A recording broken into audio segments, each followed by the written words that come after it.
Thank you very much for having me to talk about this today. What if you were innocent of a crime you didn't commit? What would you do? Would you even know what to do? Are you sitting here thinking that that wouldn't happen to you? Because, of course, the criminal justice system would work the way that it should do. Your innocence would prevail and you would walk free. We all go on nights out. But what if one night out resulted in you being convicted of murder? That's what happened to Conroy when he went to Notting Hill Carnival in 2004. It was furthest from his mind that there'd be a shooting that night and that he would end up in prison for 30 years. Or Leon, when he went for a night out in Bristol in 2009. He didn't think he'd be convicted of murder and attempted murder and end up sentenced to a minimum of 20 years in prison. I'm director of the Innocence Project London, and I know from these cases and the cases of others how an innocent night out can end up with someone being convicted of a crime they didn't commit. If that was you, what would you do? Would you know what to do? Would you think your innocence would prevail? The Innocence Project London is a pro bono legal clinic, a charity based at the University of Greenwich, where students deconstruct claims of innocence of individuals who have been convicted but have exhausted the criminal appeals process. Yes, you heard that correctly. People in prison who have been convicted who are maintaining their innocence. And it happens more often than you know in this country, a lot more often. Students from law, criminology, sociology, psychology, politics, international relations work on these cases with the aim of making an application to the Criminal Cases Review Commission, the CCRC. The CCRC is a body that sits at the end of our criminal justice system. It is the only body with the power to refer a convicted individual's case back to the Court of Appeal if there is a real possibility that it thinks the courts will find the conviction unsafe. But that real possibility must take the form of fresh evidence or a new legal argument that wasn't used at trial or on appeal. When you're convicted, you have a right to appeal within 28 days, but you must apply for leave to appeal, permission, as it were. If you're denied leave to appeal and you're in prison and you're claiming and maintaining your innocence, the only way to get your case back to court is through the CCRC.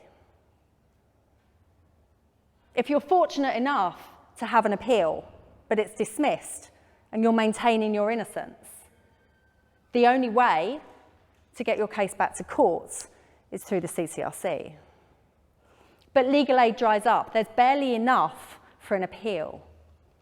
And despite the goodwill of lawyers and the desire to work on applications, they are deluged by their own fee-earning caseload.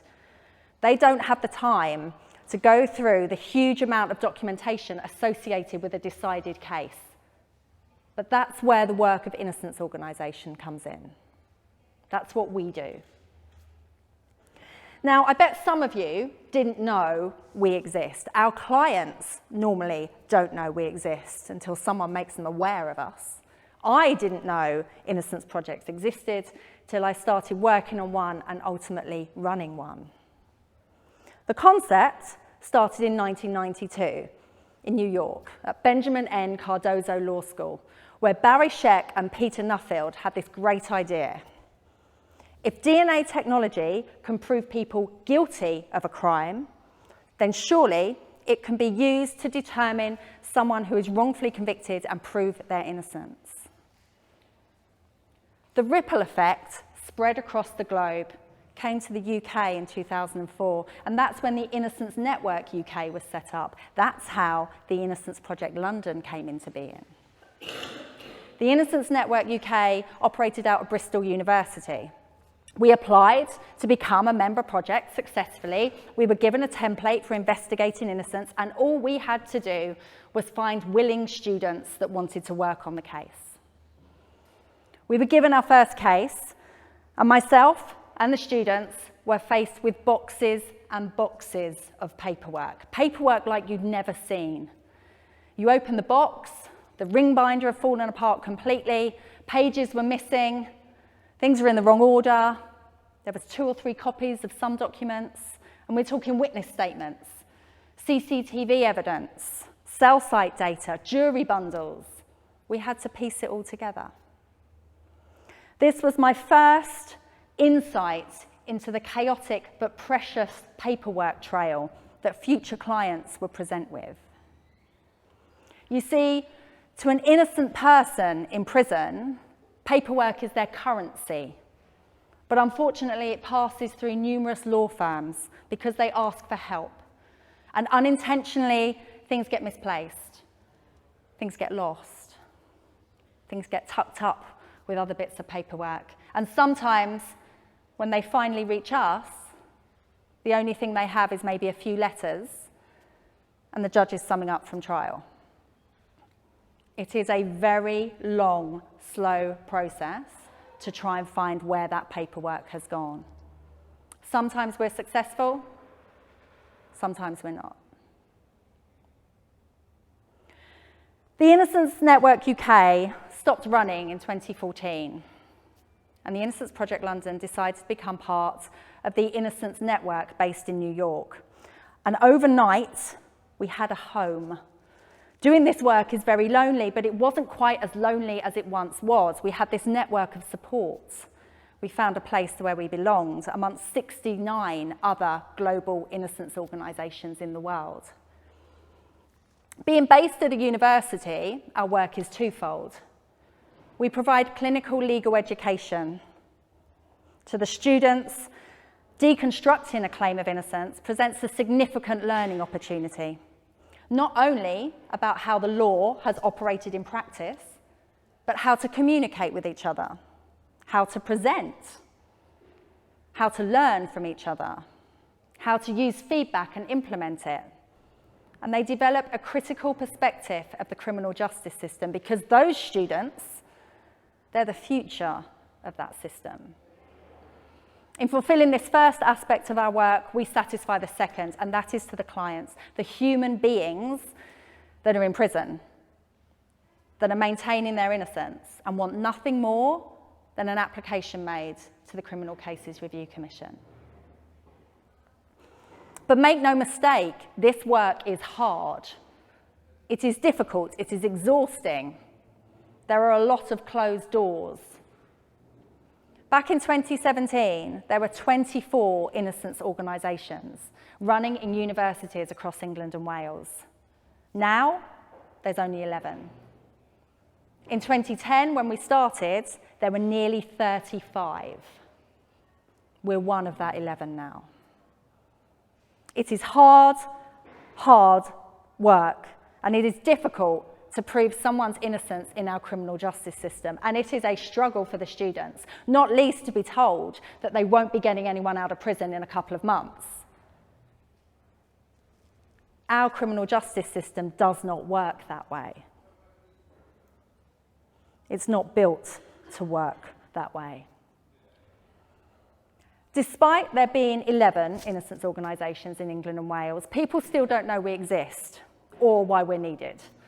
I often get asked the very simple question, how many people have you got out of prison? And whilst the answer is none, yet, what I've come to realise over time is that this work, the impact of this work, the significance of innocence work on the students is what is bigger than that one simple question. These students are the future of the criminal justice system. They're the future lawyers.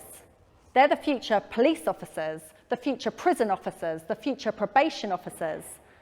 And if they know how the system has failed and how an innocent person has ended up in prison, then they know what they need to do in their role to ensure that the guilty people end up being convicted of the crime that they committed.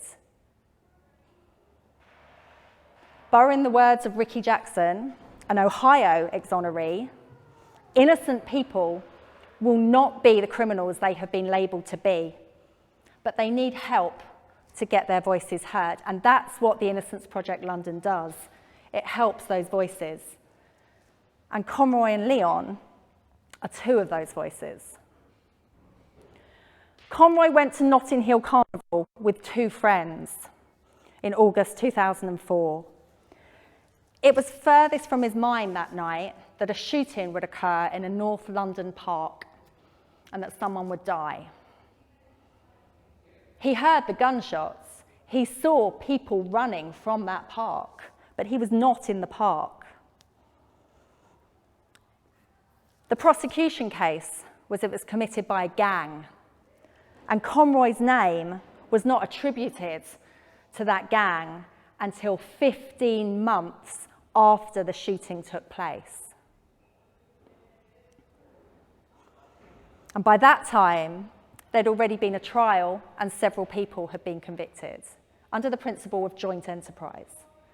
Some of you may have heard of it, some of you may have not, but for those that haven't, joint enterprise is a principle evolved through case law, which holds one or more people accountable for a common act.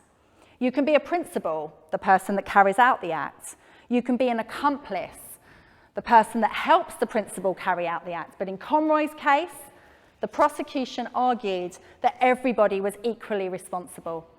Therefore, they were all joint principals. 15 months after the shooting, 2 eyewitnesses placed Conroy as one of the people that held the gun. 15 months. The first, the brother of the deceased, claimed that Conroy was someone that he knew to be named Border. But in Conroy's trial, Border was found to be a house where people went to buy drugs. The second eyewitness was someone called a covert human intelligence source.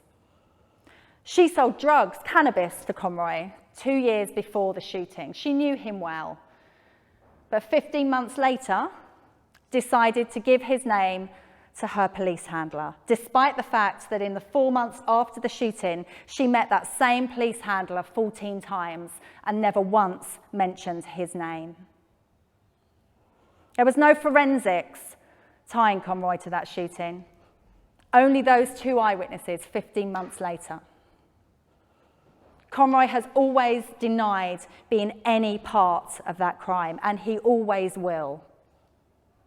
He has a wife and children.